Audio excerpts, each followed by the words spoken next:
Anybody hear me? Can you see me? Polly. Excellent. And we're live. Oh, that took a long time. I hope that hope you're all there. Hi everyone. Welcome to Drinks with Kate. The dogs are in a feisty mood. They've been for a run and had their dinner, so there's nothing we've got to bribe them with to stop them from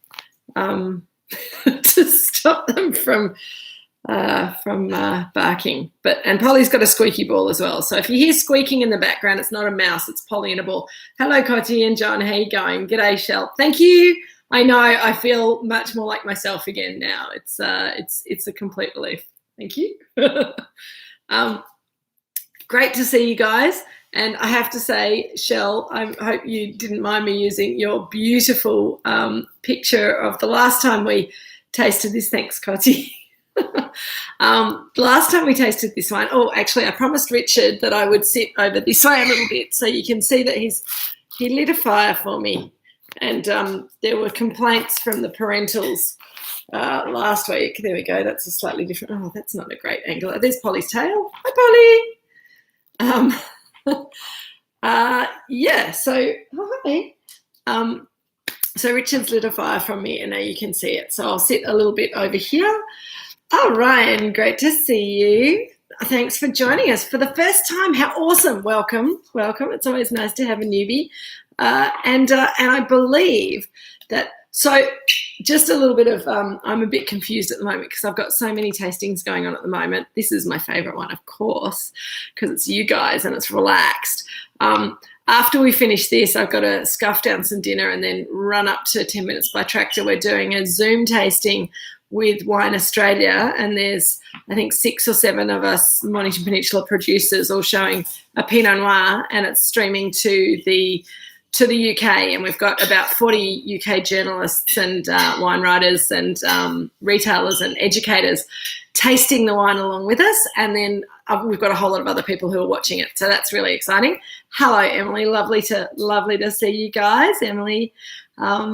Yes. Are you on your own tonight? Or is someone doing the sports run, or have you got that sorted out? Anyway. Polly's squeaking the ball over there. I'm thirsty. I don't know about you guys. Angela's just sent me a lovely picture of birthday drinks for Maria. Happy birthday, Maria. And I believe that's what we like to see. People bringing friends along to the virtual room. Now I have to say, Karen, yay, hi. No, Craig. Oh, well, it's lovely to see you working the chat. It's very good to have you on. So welcome. I hope you save him a little bit of wine. Oh, yum. Angela, stop it. Angela's like sending me food porn. I think Angela and Polly, you can't pull that. Polly's pulling wires that are stuck to my computer, so that's why the computer's moving around. Kevin's in Sydney. Oh, gee, this is the problem with opening up, right? Everyone has to go places and do stuff and can't just sit down together at home and have drinks with Kate like a normal civilised group of lockdown people. Anyway, as I said, I've got a few tastings going on in the next few days, but no, Polly, you can't do that. That's not okay. This is the problem. She's putting this behind me on the chair and barking at me if I don't throw it for her. So this is going to be great tasting tonight. I'll be distracted by the dog. Let's get some Pinot Gris in our glass, and I'll tell you about my next few days while we let the Pinot Gris open up a little bit. 2013. Now, I don't think Peter and Nina are here tonight because I know Peter's driving home, and it's Peter and Nina's 4th wedding anniversary tonight. So happy wedding anniversary, Peter and Nina. Nina, if you're watching while you're getting ready and waiting for Peter, I hope you're having a glass of something lovely, and I hope you have a lovely night tonight. Oh, my muscles aren't what they should be today either. It's all a bit much. Wine in glass. I pulled the wine out of the fridge about an hour ago just so that it's not super cold. But on a winter's night like tonight, oh gosh, try and get it in the glass. On a winter's night like tonight, it's not going to warm up really quickly, although The sunset's really beautiful. The sky's all lemon and gold and grey in over there. It feels like autumn finally, doesn't it? It's gone cold and miserable and difficult, but it's okay because we've got our roaring fire, we've got each other online, and we've got a lovely glass of wine. And this, I think, is a beautiful winter white wine. I think that a lot of people associate white wine with warmer weather and drinking it in the sunshine and getting it nice and cold. And there are certainly white wines that are much better in the warm weather, nice and cold and chilly. Oh, yum, Michelle, that sounds beautiful. Porcini and ricotta tortellini, penne salmon, and provolone focaccia. Perfect. You've gone all Italian on us. Italian and cheesy. That sounds awesome. There are wines that are great in the cold, in the warm weather, but there are equally white wines that I really like to drink on a cool to cold day at almost room temperature, not too much chill on it because that'll just make you colder. But a wine like this, you can put it in a big Pinot glass. Look at that colour. It's the lighting here is dramatically darker than it has been in recent weeks because the sun's gone down and we've finished daylight savings and it's all very autumny. Robert and Angel, I was just going to say I hope that my friends Robert and Angel have managed to join us from London because you promised that you did. Hello and welcome. Lovely to see you. I hope you've got a nice cup of tea to drink. I think it's about, 9 o'clock? 9 o'clock in the morning over there after breakfast. I have a little glass of champagne maybe. Penny, lovely to see you. Yes, so the recipes that I shared on Monday, was it Tuesday? Anyway, that I shared earlier this week, they are a bit elaborate, and I realised quite quickly when I was thinking about what we did last time that those recipes we had time to make when we were all sitting at home in lockdown. And this time, I think if you've managed to get yourself a bit of cheese, maybe some nice crackers, some nice crusty bread, or dare I say focaccia, that would be very lovely with this wine. Maybe a little bit of cured meat, some ham or some jamon, or some pancetta, something like that. Or some prosciutto. Anything like that would be fabulous with this wine, or just enjoy it as it is on its own because it's quite glorious. It's a 2013 Pinot Gris, so it's got it's got 8 years on it, so that's 9 years on it now, which is pretty awesome. And who knew that Pinot Gris could age like this until we drank a bottle of this last year? It was such a revelation for those of us who were on the session that I thought it was a nice opportunity to revisit this wine, particularly as we have a little bit of it available just for special people like you to purchase. So if you're enjoying it and you'd like to grab some more for your winter drinking, then I think that it will be a wine that really rewards you. It doesn't need a lot more time in the cellar. It's drink now, aged for you to go, but it is rather special. So before I put some in my mouth, yes, Robert, okay, no champagne. I know. I was maybe joking a little bit. Anyway, it's lovely to see you, and I hope that the weather's starting to get a little bit warmer in London because it's certainly getting a little bit colder here. Cotty, I think that the chicken sandwiches are almost my favourite thing ever to make, and I like it even better when Jill makes them for me because they have that extra special deliciousness. I don't know how she does it, but anyway, but that cauliflower cake is awesome. And a lot of people made the quiche with the taleggio and quince in it and said it was very rich but also very delicious. So, and great match to this wine. So cheers, everyone. I'm going to have a sip now.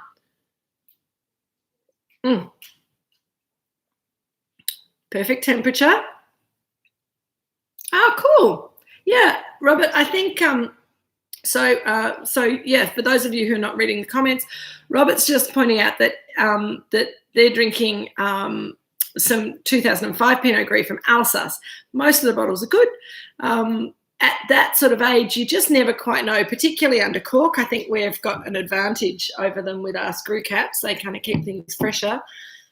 Sorry about this. I'm going to keep throwing the ball so that Polly doesn't bark at me.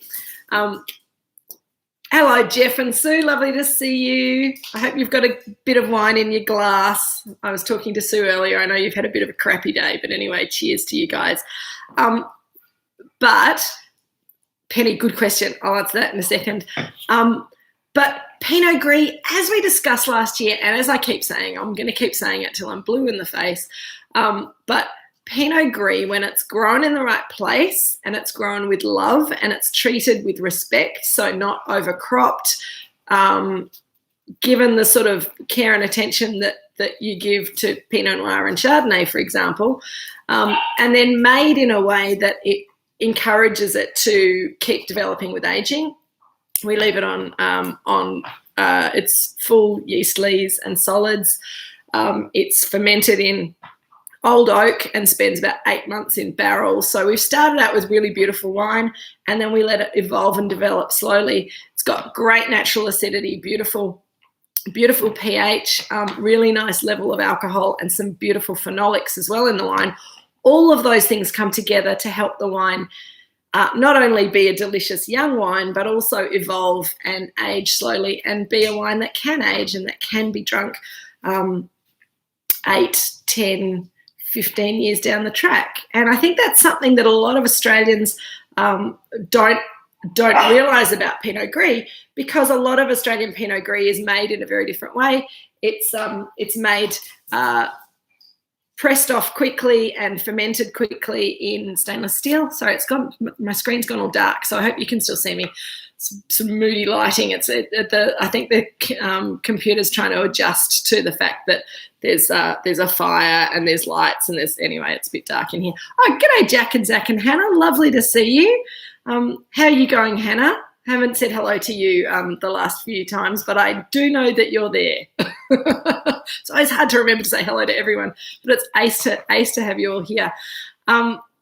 So Alsace, as Robert has pointed out, Alsace is a place that makes really beautiful, long-lasting Pinot Gris, but there's also some really terrific Pinot Grigios made from high-quality producers in the north of Italy as well that can age really well. And excuse me if I've told you this story before, but my whole reason for understanding. Come here, Polly. Come on, come here. No, I can't play with you at the moment. I'm talking to people on the computer. She doesn't understand. The whole reason that I got interested in how Pinot Gris ages and these sort of textural semi-aromatic white wines that are often made in Italy and that we're trying to make a little bit more here, is that when I started working in retail in the mid-1990s, I worked at a wine shop in Melbourne called Philip Murphy's in Toorak, and they had a heap of Italian wines on the shelves, particularly, Polly, please shut up. Oh, Jill or Richard, could you come and get Polly? They're supposed to be minding her, but they don't care anymore. They've given up. They don't care that this is the most important thing that I do for the business every week, having drinks with you guys. They've just got slack. Jill's got a lunch on this Sunday, so she's madly cooking. Could you guys get Polly? She's being a pest. Come in and get a glass of wine and maybe get a dog. Perhaps Richard could come and get Polly and a glass of wine and maybe, because I'm having trouble talking with the barking. So Emily, the factors that influence why some people, so let me finish telling my story very quickly, that I basically bought a heap of wines at discounted prices because they'd been on the shelves for too long and nobody understood what they were. And I'd done a bit of reading and they were made by a very high quality producer in up in the Alto Adige, and they were absolutely delicious. And everyone said, oh yeah, you can have them for half price because they'll probably be stuffed, but get them out of the shop and get rid of them. I know, Shell, it's so raw. It's like real filmmaking. I just, and Polly won't go with Jill. And I'm just, come here, look, come and say hello. Look at her. She's covered in mud. She's being very wicked. And she doesn't want to play. Oh, yes, I love you too. Yes, Cotty, Philip was Dan's son, absolutely. and it was a great shop. And I learnt a lot about Italian wines and a lot about white wines aging in that time. So yeah, it was really good. Polly just wanted to be on television, Jill. I'll go have some food. Good girl. So Emily, you've asked what the factors are that influence why some Pinot Gris age better than others. So I was starting to get into that. A lot of Pinot Gris and Pinot Grigios in Australia are made.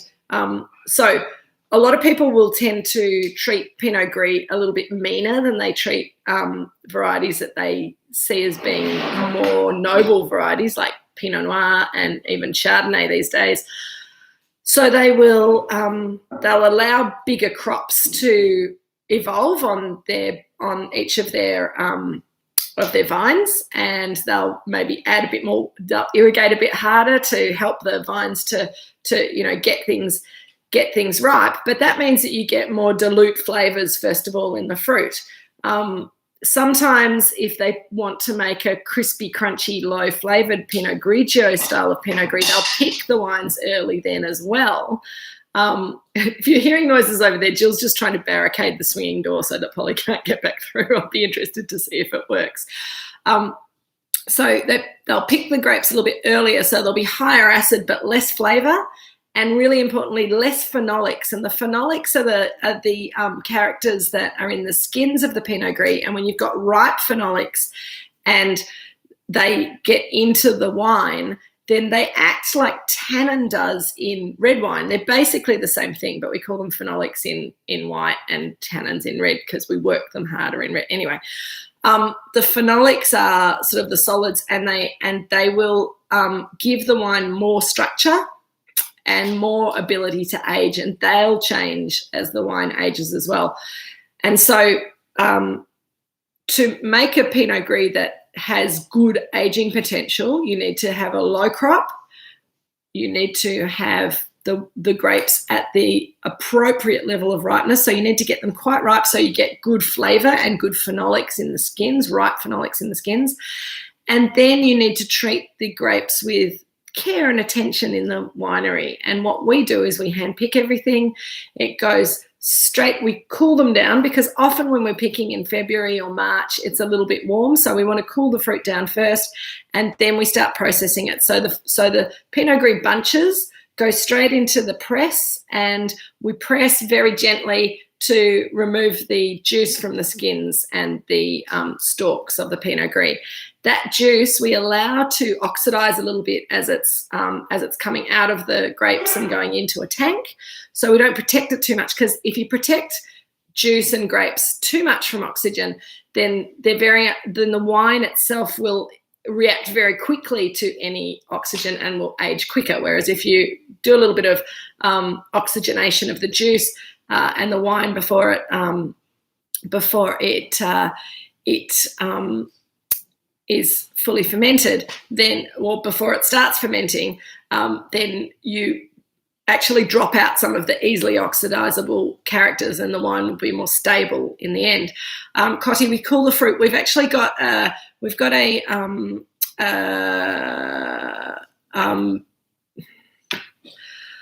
brain's gone. It's a shipping container that we bought, a secondhand shipping container that we bought and put on the back of the winery, and we've rigged it up with a cooling system. So it's basically a big refrigerated shipping container that we put the fruit into and turn it on and leave it for 24 hours. It gets the fruit down to an average of about 12 degrees centigrade before we start winemaking, which is ideal for us. So it's not super chilled, but it's certainly cooler than if you're picking the fruit on a 25, 30 degree day. So it's just cools it down a little bit. When you're relying on natural yeast fermentation, which we do, that's really important as well, because the natural yeast needs a little bit of time to build up its biomass in the must before it's got the strength to really do its job properly. So if you let it, if the juice is too warm, then the ferment will start quicker, and the yeast might struggle to keep up with the sugar converting to alcohol because there's not enough yeast in the system yet. So it's a little bit technical, boring, whatever. But once, and we use natural yeasts. We ferment Pinot Gris slowly in old oak. So it usually takes about a week for it to go through its full ferment, and then we leave it, we top it all up, and we leave it in oak unsulfured for 8 months. And during that 8 months, we check it about once a month. And if we've had some evaporation of the wine, which you usually do, we'll top it up to the top again, so there's no headspace. Because when wine is fermenting, it's producing carbon dioxide and protecting itself from oxygen.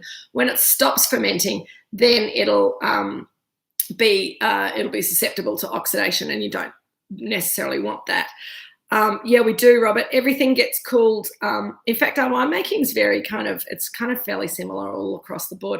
We find everything, red wines and white wines, if it's a warm year, then it's better to get the fruit down to a cooler temperature, because then another waste product from fermentation is heat. So if you're starting off with fruit or juice that's, say, 25 degrees, then it only takes another 10 degrees to get it up to 35 degrees, which is about as high as you'd want a red ferment to get, and you certainly don't want a white ferment getting quite that hot.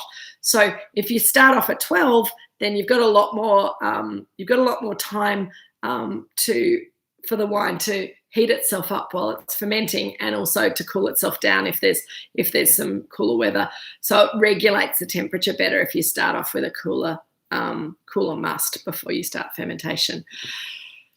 Where did I get up to? Okay, we've topped the barrels up. We've put them away for 8 months. We're leaving them unsulfured. We're checking them once a month. We're tasting them to make sure nothing's gone horribly wrong. We're topping the barrels up, and we're giving them a stir, because remember, we fermented them in the barrel, and they're in the barrel with all of the dead yeast leaves and also the solids that came with the juice when we press the juice.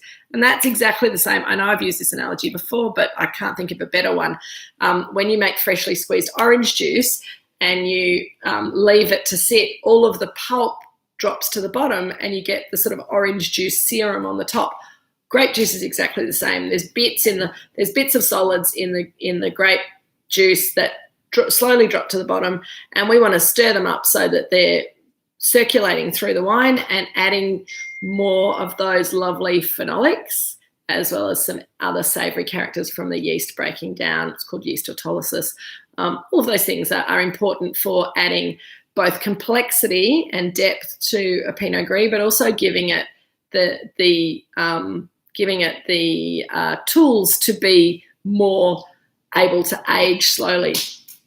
Cotty, if anything goes horribly wrong, then it's usually just it usually doesn't, because we understand that if we're making the way we make wine, we're very clean, and we have low pH in the wine, and that's very good at keeping nasty, unpleasant yeasts and bacteria at bay.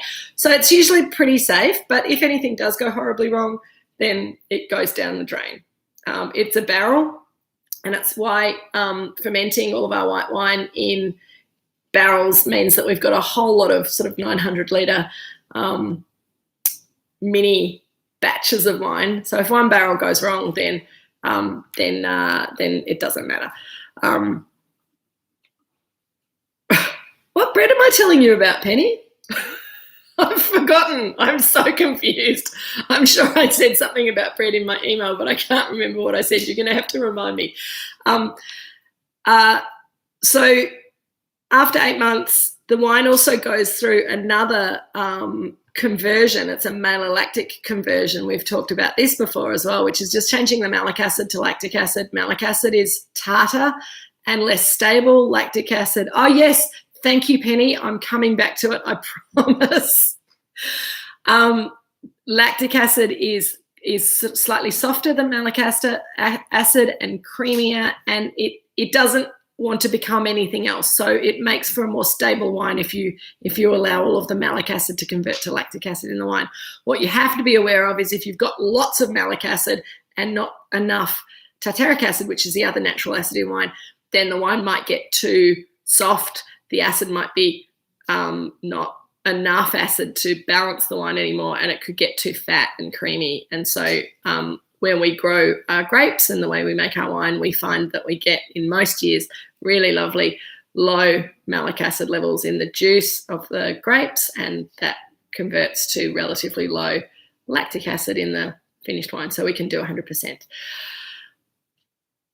And that, all of those things, and then we filter and fine the wine. And I think that filtering and fining the wine is also important for its longevity.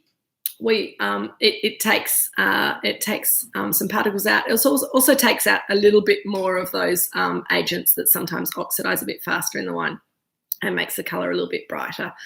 And then it goes into bottle under a screw cap, which slows down the aging as well. But all of those things that we've done, ensuring that the quality of the fruit is good and that the winemaking is slow and gentle and loving, and that we've got good balance of acid and fruit and phenolics and alcohol in the wine. All of those things are really important for allowing the wine to age.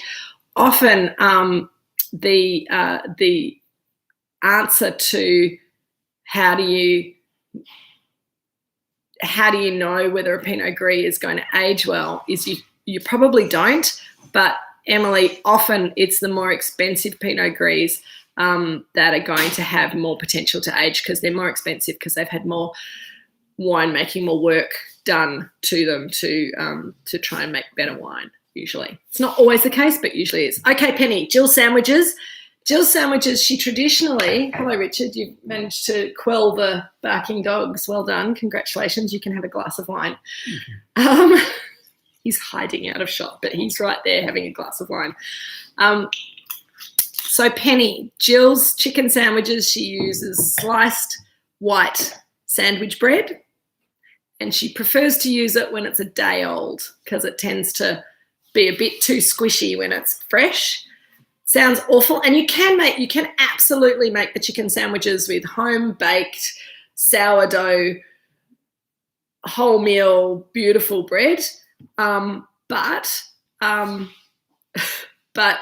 when Mum's making them, to make them kind of, easily nibbleable and delicious, just store-bought plastic white bread with a day's age on it, and cut the crusts off. I know it's awful. Cut the crusts off or cut them out as little rounds. Jill did for a tasting late last year, early this year. I think it was late last year.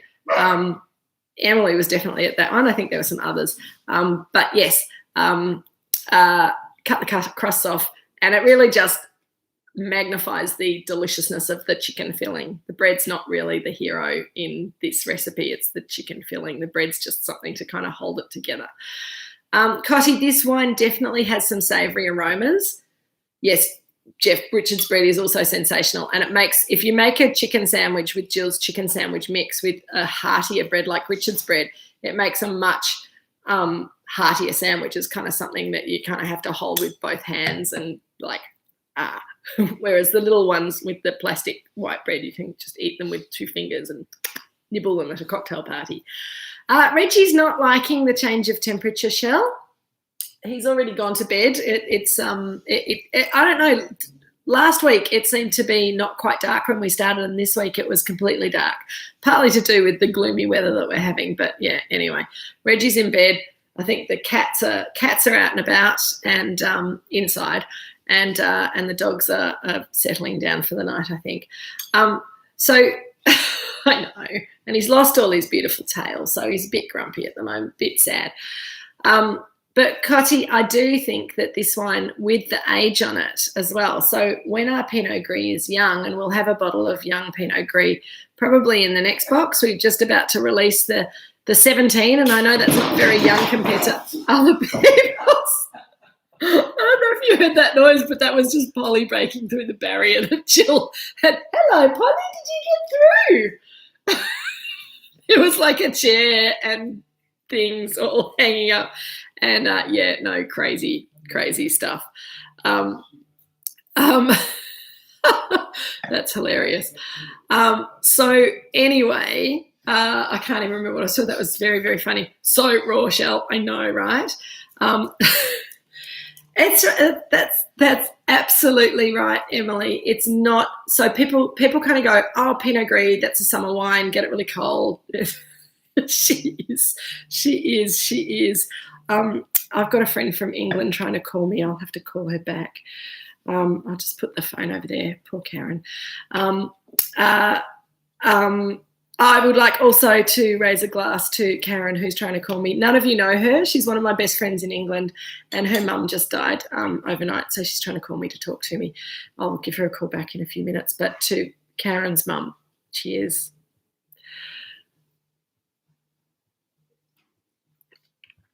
Robert, this is everything. This is a counselling session. It's a zoo.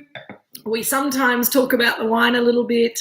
It's just one of those things that we just kind of go with the flow. And as Shell says, it's super raw and we love it like that usually. Sometimes it goes a bit crazy and goes a bit wrong, but that's okay.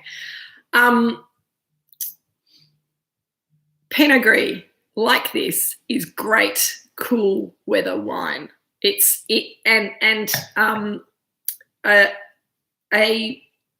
winemaker in Alsace actually said to me many years ago, probably close to 20 years ago, he said, Pinot Gris is the white wine for red wine lovers. And what he means is, thanks, Robert, it's very loosely organised chaos is what it is, but, you know, it's all right. Pinot Gris, white wine for red wine lovers. And what he means is that it does have that textural quality. It does have that ability to work really well with heavier dishes. It works well with a lot of proteins if you're matching it to food. And we've talked about food matching so much, and I was a little bit slack on my recommendations for you this week. But, you know, this Pinot Gris works really well with things like roast chicken. It works really well with roast pork.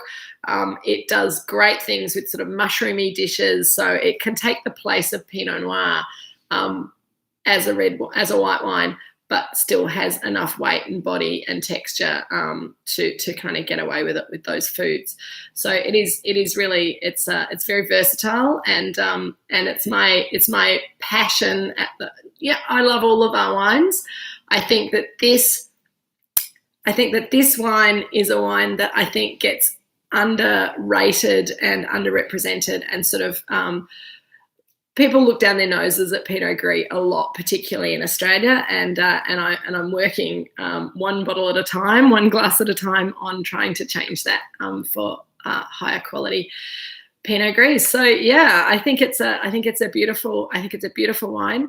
I'm not sure if I've answered everyone's questions because it has gone a little bit crazy here today, but yeah, you're right, Robert. It's just. And a lot of winemakers that I talk to say, "Oh, I have to make Pinot Gris for the masses, but I just don't like the grape variety." And I've actually said to a couple of friends of mine, maybe if you tried to like the variety more and treat it with a bit more love, then you might make wine that you like better. And in fact, that has come true at least once. So, and I think twice if I include my father in this, because when we started working with lost friends. Who have I lost friends? Who's lost friends? Anyway, the people have been very cool about these little comments of mine, Shell. But I think there are a lot of people who still think Pinot Gris is a bit crap as a grape variety, and you know that's all right. But little glass of good Pinot Gris every now and again never hurt anybody, I don't think.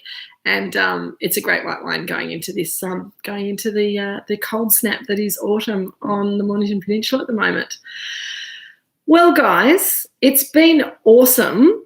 I can't remember what we're tasting next week. That's not very good. And we haven't seen Jeff today. He's probably busy. Jeff, are you out there? My Moorooduc team has abandoned me, but I don't need them. I've got you guys, so it's okay. It is great with Italian food, Shell. And yeah, that's what I was going to say, that it's great with anything pasta based. It works equally well with tomato based sauces or creamy sauces. Spaghetti carbonara is an absolute knockout with this wine because you've got the egg and the cheese and the bacon and the pasta, and I'm in heaven with that combination. It also works, as I said, it works well with meats. It works well with richer fish, so salmon, that kind of thing. And it works really, really well with, again, as we talked about it previously, it works well with Asian food. Not so much this older Pinot Gris. It's got a bit broader and richer and more honeyed, and maybe needs slightly more cheesy kind of flavoured dishes to go with it. But it works really, really well.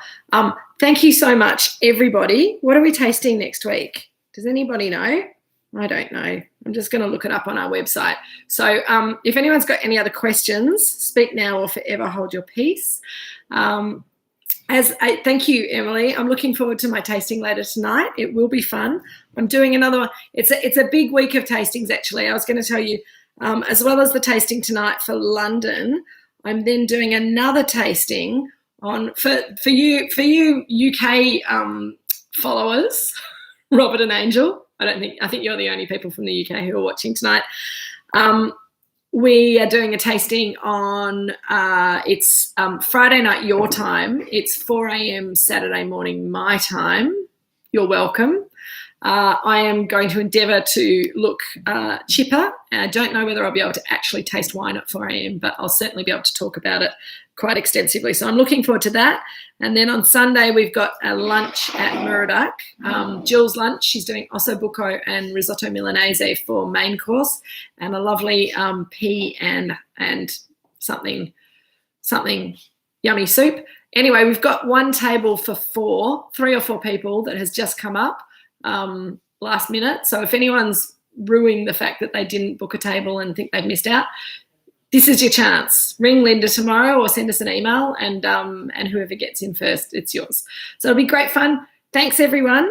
Next week we are doing 2018 Garden Vineyard Pinot Noir. And I did forget to give a big shout out to Sue McFall, who Sue and Daryl have the garden vineyard, and Sue's just had a little operation today. So I hope you're sitting, watching, recovering in your hospital bed, and that the drugs haven't worn off yet. Have a lovely night, everyone. Thanks very much. I'll see you next week. Next week as well, if you feel that you haven't had enough Kate after half an hour, 40 minutes of this, I'm doing a tasting with Hugh and Hook next week that you can